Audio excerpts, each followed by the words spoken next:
శాస్త్రవేత్తనైనప్పుడు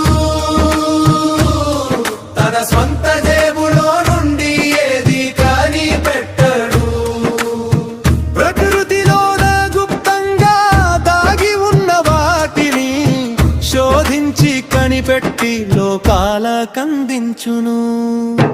ప్రకృతి నింద శక్తులే, ప్రతి అణువు శక్తిమయమే.